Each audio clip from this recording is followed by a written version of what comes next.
Pemirsa, pelaksanaan proyek revitalisasi Pasar Banyuasri, Kecamatan Buleleng telah mencapai 9,92,5%. Capaian pelaksanaan ini memastikan proyek yang bersamaan dengan pandemi COVID-19 ini dapat dituntaskan sesuai kontrak pada Desember 2020 mendatang. Kepala Dinas Pekerjaan Umum dan Tata Ruang PUTR Buleleng, Putu Adipta Eka Putra mengatakan tahapan pekerjaan sekarang telah masuk tahap finishing, yakni pengerjaan, penataan site, dan pembuatan taman. Selain itu, pada bangunan rumah dan toko atau ruko dan gedung utama juga dilakukan penyelesaian pengerjaan tahap akhir. Sementara itu, jaringan listrik secara umum telah dikerjakan, namun di sisa waktu ini akan dilakukan pengerjaan sambungan yang berskala kecil.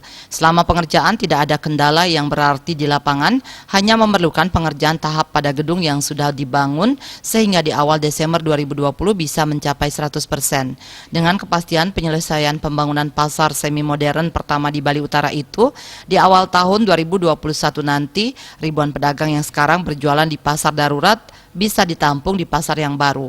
Selain menampung pedagang yang lama, Pasar Banyuasri juga dijadikan pusat pasar buah asli Buleleng. Dengan cara ini, petani penghasil buah lokal Buleleng mendapat harga jual buah dengan harga standar dan diimbangi kontrol kualitas yang baik.